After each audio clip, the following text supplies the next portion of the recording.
จะมาพูดถึงลอก2ตัวที่ผมใช้อยู่เป็นประจำนะก็คือเจ้าเมทาเนียม2020กับซีเรียน TW HD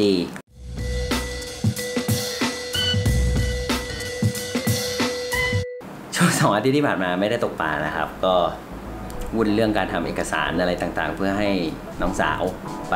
เรียนซัมเมอร์นะครับรวมถึงคุณพ่อผมขึ้นมาด้วยแล้วก็ไปสอนคุณชูใช้ลอกเบสด้วยก็เลยไม่ได้ตกปลาแบบจริงจังเลยก็เขาใช้ตัว Black Max 4นะครับในการฝึกเป็นสาย PE 2ประมาณนี้พูดรวมๆเนาะเดี๋ยวดูกันว่าข้อด้อยข้อเด่นของแต่ละยี่ห้อที่ผมเจอคืออะไรนะครับแล้วก็น่าจะเป็นตัวช่วยตัดสินใจให้กับคนที่คิดว่าจะซื้อลอกด้วยนะครับว่าเฮ้ยแล้วฉันควรจะไปยี่ห้อไหนและควรจะโฟกัสเรื่องอะไรนะครับสมัยก่อนเลยที่เริ่มตกปลาในปี1995ตอนนั้นก็อายุประมาณ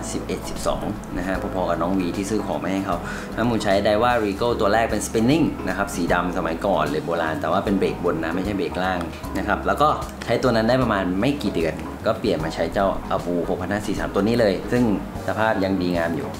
นะฮะตัวนี้ก็อายุ20 กว่าปีแล้วอาจจะแก่กว่าใครหลายๆคนนะครับ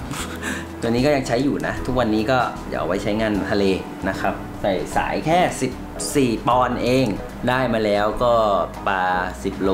ปลาอินทรีปลาสากอะไรเงี้ยเกือบ10 โล6 โล8 โลเงี้ยก็ได้มาหมดแล้วนะฮะก็อีกตัวที่ใช้บ่อยๆในงานทะเลของผมสมัยก่อนเนาะแต่เดี๋ยวกำลังคิดว่าอาจจะต้องซื้อมาเพิ่มนะฮะตัวนี้ก็เป็น TRD 20ของ Shimano นะฮะเป็นแฟนบอย Shimano เหมือนกันนะครับแต่ว่าวันนี้อาจจะมีข้อเสียของ Shimano เหมือนกันนะไม่ใช่ว่า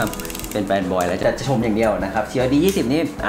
ช่อนทะเลได้มาแล้วนะฮะ20 โลที่สตูลสมัยเด็กๆเลยอีกตัวที่ผมใช้บ่อยๆสมัยนู้นนะครับก็คือโอคุมาตอนนี้ตัวเนี้ยตั้งแต่โอคุมายังไม่ดังเลยเป็นลอกพลาสติกสมัยนู้นเนาะตัวไม่กี่ร้อยบาทเอาไว้ตกหมึกเวลาออกทะเลนะครับสนุกดีใช้กับคันเล็กๆก็ได้ตัวนี้มาเพิ่มเป็นสะสมมีอีกหลายตัวเลยที่อยากซื้อมาสะสมนะฮะแต่ว่าช่วงนี้ต้องใช้ตังค์เยอะโอเคย้อนกลับมาระหว่าง2ตัวนี้ผมพูดถึงไดว่าก่อนแล้วกันต้องพูดว่าไดว่าก็เป็นหนึ่งในลอกที่ชอบไปแล้วนะครับ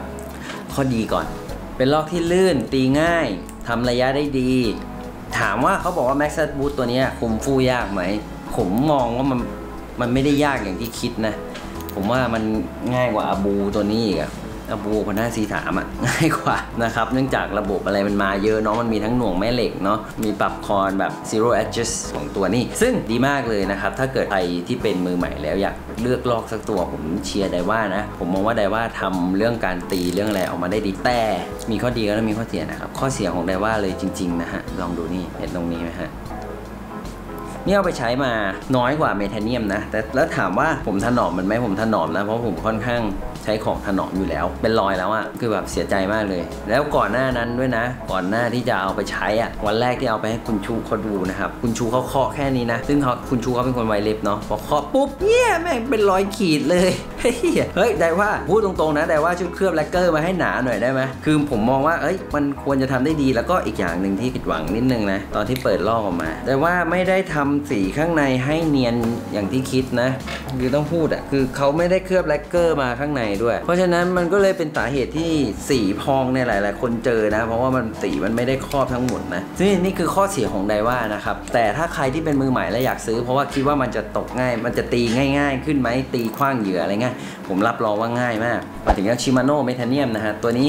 จริงๆพูดกันตามตรงนะลอก2ตัวนี้คุณสมบัติใกล้เคียงกันในเรื่องของเบรกเรื่องของการใช้งานเรื่องของความคงทนนะฮะที่เขาว่ากันแต่ตัวนี้ผมใช้สายเล็กกว่าผมใช้เป็น PE 0.8 เนื่องจากว่าผมเอามาตีเหยื่อขนาดเล็กแต่สาย PE 2000เนี่ยไซส์ใกล้เคียงกันนะโดยที่ TW HD ใหญ่กว่าแค่ 0.02 มิลนะครับเมทาเนียมตัวนี้ใช้บ่อยมากบอดี้ยังสวยงามอยู่เลยซึ่งนี่คือข้อดีของ Shimano ครับโอ้ยอมรับจริงๆนะฮะว่าทำบอดี้ออกมาได้ทนทานทำสีทำอะไรได้ทนทานจริงๆระบบอาจจะเป็นหน่วงเม็ดลา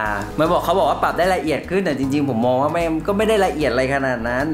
บอกรวมๆนะการเก็บงานการทุกอย่างของ Shimano ดีกว่าไดว่าพอสมควรไม่ว่าจะเป็นเรื่องของการทำสีข้างในการเก็บงานข้างในกับสีคมค่อนข้างคมเลยแต่ข้อเสียคือ ไอ้เหี้ยตีฟู่ง่ายมากอาจจะเป็นที่สายหรือเปล่า 0.8 แต่ก็ไม่น่าใช่นะเพราะว่าขนาดสายก็ไม่ต่างกันมากนะครับไม่นับตัว DC นะผมว่า DC น่าจะตีได้ดีกว่านี้แต่ว่าถ้าเทียบกันได้ว่าตัวนี้นะตีได้ไกลกว่านะใช้เหยื่อเบาเหมือนกันเดี๋ยวว่าจะต้องไปเทสอีกทีด้วยการใช้สายเบอร์เดียวกันนะพี่ 0.8 ในไซส์เดียวกันก็คือตัวนี้เป็น Various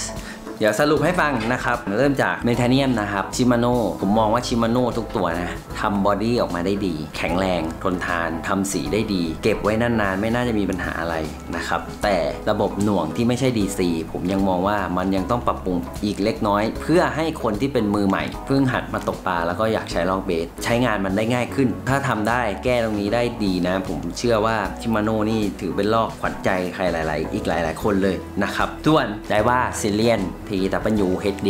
ไม่ต้องได้ว่าซีเรียสหรอกได้ว่าทุกตัวคนบ่นกันเยอะนะครับเรื่องสีพองเรื่องรอยถลอกแล้วก็ตามดต่างๆนะครับก็อาจจะต้องปรับปรุงนิดหน่อยเรื่องของการทำสีนะครับแล้วก็ในเรื่องของการตีข้อดีของมันก็คือเป็นลอกที่ตีสนุกตัวหนึ่งเลยนะมันไม่ต้องกังวลเรื่องฟู่ไงมันตีสนุกตีได้เรื่อยๆแล้วก็ตีก็ได้ค่อนข้างแม่นยำนะครับจริงๆเมทาเนียมก็ค่อนข้างแม่นยำเหมือนกันแต่ว่านั่นแหละคุมฟู่ยากนิดนึงก็อาจจะไม่ถูกใจแฟนบอยฝั่งชิมาโน่และแฟนบอยฝั่งไดว่าบ้างนะครับแต่ว่านี่คือความเห็นส่วนตัวนะเป็นข้อตัดสินใจให้ตัวเองด้วยว่าถ้าจะซื้อลอกตัวถัดไปจะซื้อเป็นตัวไหนจริงๆก็เล็งสตรีทแอร์ไว้ก็พูดกันเลยนะผมเล็งสตรีทแอร์ไว้สาเหตุที่เลือกไดว่าเพราะว่ามันตีง่ายกว่าในเรื่องของสีอ่ะมันมีร้านทำสีไงเราก็ไม่ต้องกังวลกับเขาสีถลอกหรืออะไรเราก็ไปส่งไปร้านทำสีก็ประมาณนี้คร่าวๆสำหรับลอกทั้ง2ตัว2ยี่ห้อพูดภาพรวมนะเพราะผมมองว่าคุณภาพของภาพรวมต่างๆที่พูดมาคือภาพรวมของแบรนด์เขาด้วยภาพรวมของยี่ห้อทั้ง2ตัวที่ทำออกมานะครับก็ต้องลองตัดสินใจกันดูสำหรับใครที่เป็นมือใหม่ส่วนยี่ห้ออื่นๆนะเมกาแบดหรือแคทคิงหรืออะไรเงี้ยผมไม่เคยลองแต่ถ้ามีโอกาสได้ลองก็พยายามจะหามันอยู่นะแต่ไม่อยากซื้อเยอะโดนแฟนด่าโดนคุณชู้ด่านะครับรวมถึงโดนคุณแม่ด่าด้วยนะยังไงก็วันนี้ลาไปก่อนขอบคุณครับ